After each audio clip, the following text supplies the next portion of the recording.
Chad has invited me to come and talk about my testimony on how God found me, and also how the Lord has changed my attitude towards my policing. And first off, I'm Michael Walhalski. I've been an officer for 15 years. I used to work in District Number 2. I did about 12 years here at Number 2. Is that all good? 12 years, and I'm currently assigned to downtown. I work out of the warrant squad. So right now I'm just looking for people who are wanted on warrants. We're also assigned right now temporary to the robbery task force. And if you hear all the carjackings and things like that, so we're involved in working on those types of cases that you see. About 3 years ago, on Labor Day weekend 2013, I was home. My family was gone on a weekend trip. I was home alone.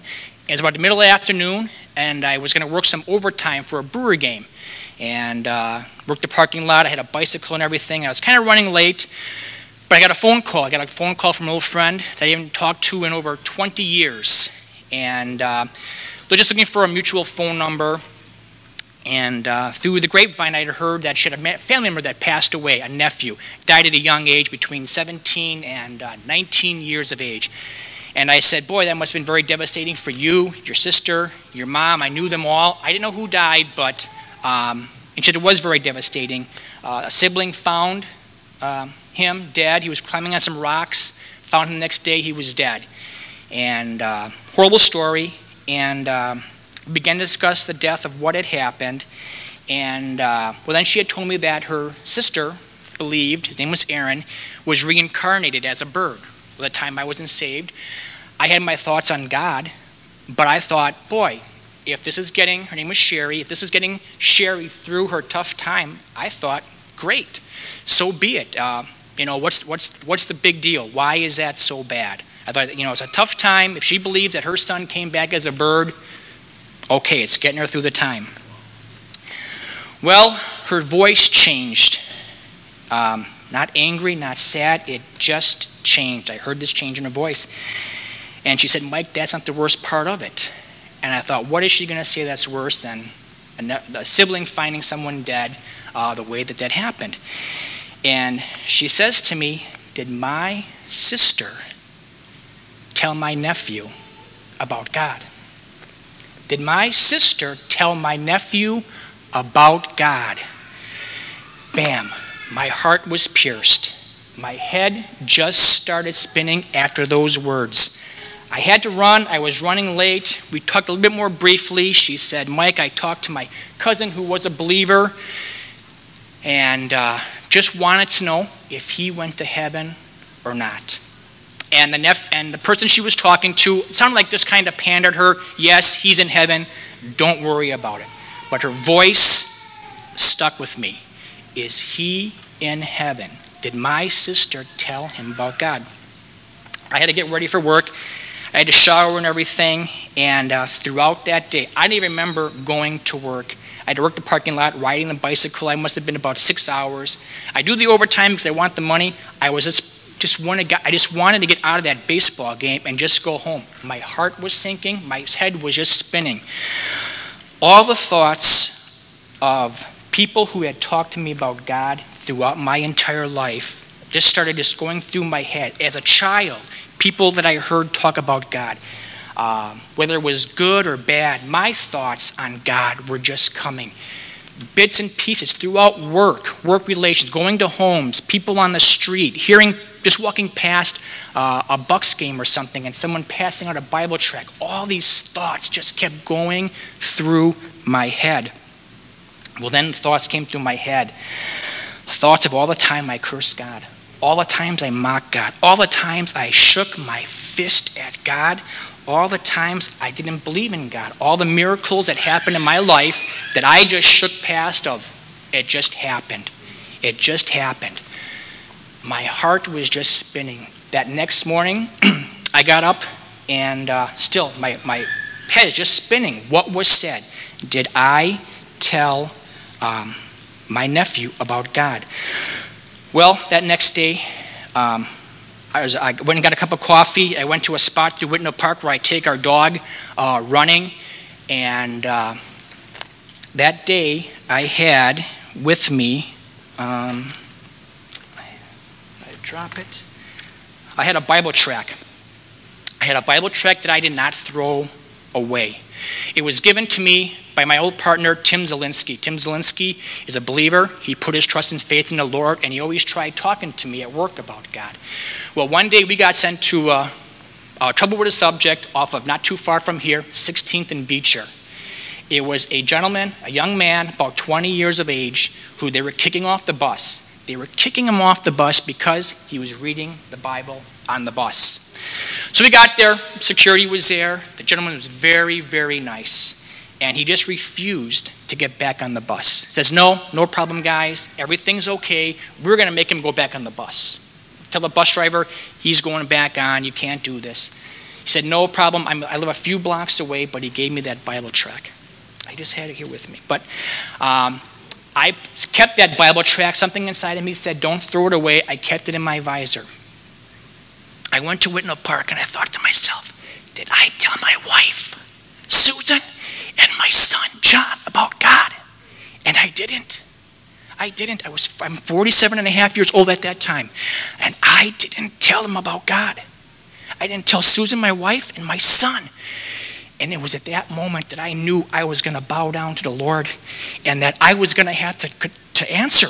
Why didn't you tell your wife? Why didn't you tell your son about me? He showed me everything, but I blew it off. I didn't listen.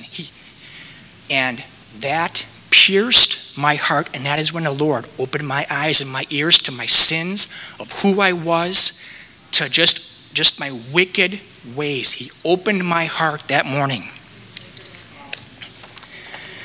I realized then, after reading that Bible tract, I put my faith and my trust in the Lord. Afterwards, I had a friend, my friend Tim, also told me about a church that he went to, Grace Community Bible Church up on 84th and Beloit. I left that day. I went to work the next day. Tim wasn't there. He was there on a Tuesday. I saw Tim. I said, Tim, you will see me in church next Sunday. I had never stopped going back.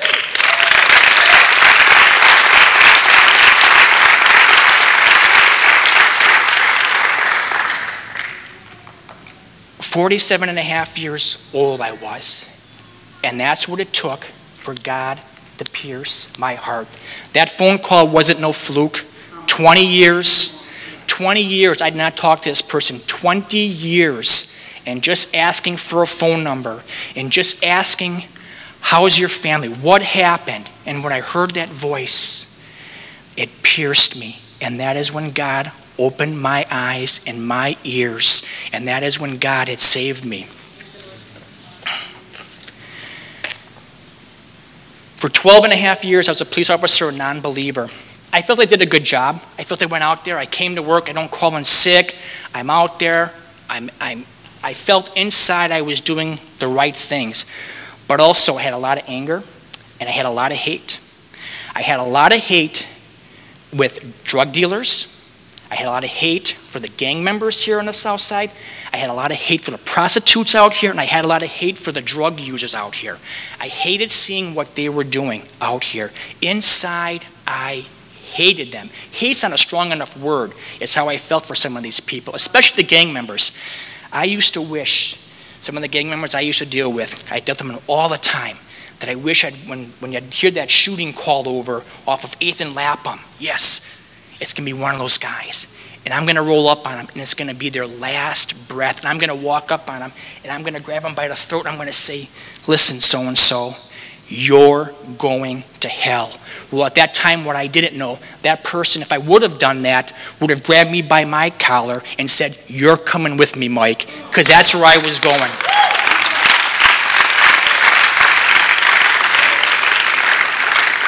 I used to think I was better than a drug dealer. I used to think I was better than a prostitute. I used to think I was better than everybody. I'm not. I am not better than a drug dealer. I am not better than a prostitute. I am the same. I am just a sinner. I am better than nobody in here. I am the worst sinner there is.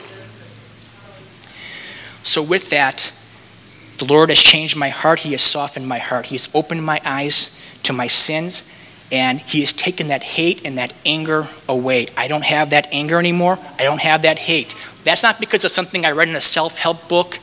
That's not something that I just said, I'm going to change my ways today, January 1st, 2016. I'm not going to hate anybody no more. No, it is God, because I realized these people are no different than I am.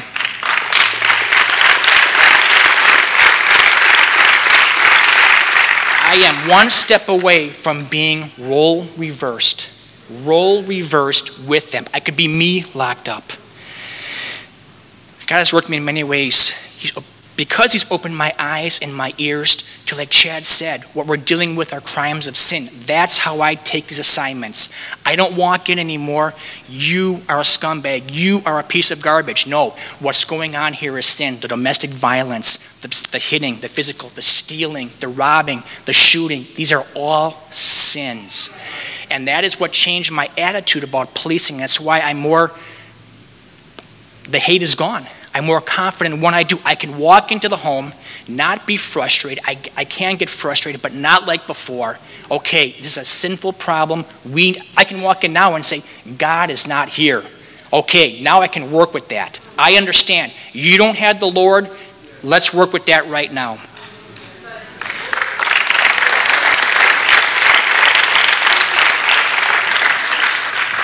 Instead of verbally abusing people now, if I have a conversation with someone that I know is going to be going down to jail, I will try to give them a Bible tract as they're into the cell. I try to talk to him, open up. Not everybody I talk to. There's got to be a communication there. But every person that I've given a Bible tract to, when they've gone to the cell, no one has cursed me. No one said, take this card and shove it. Nothing like that. Some people have cried. Some people have broke down. Some people have said, no one has ever spoken the word of God to me before in their life. And some have said, I don't believe, but I'll take the card. Thank you. No one has ever cursed me out doing that. I don't know what's happened, but when I leave work now, instead of cursing, instead of hating every person that I'm involved in arresting, I pray for them. I pray that while they're sitting in that jail cell, that they seek the Lord. What better place in that filthy, stinking jail cell to seek the Lord? That's what I pray for. I pray they read that card that I give them, and I also pray for their families, that they seek the Lord. Because that person inside there, he can be locked up maybe for 10 years, 20 years, temporary. This is just man's court. This is just man's court. Final judgment is with the Lord. And that's what matters. As we see going on right now, we see a lot of anti-sentiment with the police. Officers getting shot, but also crime throughout, if you watch the news, is really getting out of hand. And what God has done is he's opened my eyes that this is coming. And in Matthew 24, then Jesus went out and departed from the temple, and his disciples came up to show him the buildings of the temple. And Jesus said to them, do you not see all these things? Assuredly, I say to you, not one stone shall be left here upon another that shall not be thrown down. Now he is sat at the Mount Olives. The disciples came to him privately, saying, tell us, when will these things be? And what will be the sign of your coming and the end of the age? And Jesus answered and said, take heed that no one deceives you. For many will come in my name, saying, I am the Christ, and will deceive many. And you will hear of wars and rumors of war. See that you are not troubled, for all these things must come to pass, but the end is not yet. For nation will rise against nation, and kingdom against kingdom, and there will be famines, pestilence, and earthquakes in various places. All these are the beginning of sorrows. Then they will deliver you up to tribulation and kill you, and you will be hated by all nations for my name's sake. And then many will be offended, will be betrayed one another, and will hate one another. Then many false prophets will rise and deceive many. And because lawlessness is what we're seeing will abound, the love of many will grow cold. But he who endures to the end shall be saved. And this gospel of the kingdom will be preached in all the world as a witness to all nations, and then will come. We see the lawlessness. It's coming. It's not getting any better. But we need to spread God's word. But there is hope. And in John 3:16, 3:17, for God so loved the world that he gave his only begotten Son, that whoever believes in him should not perish, but have everlasting life. For God did not send his Son into the world to condemn the world, but to the world through him might be saved. That's the answer right there, to be saved.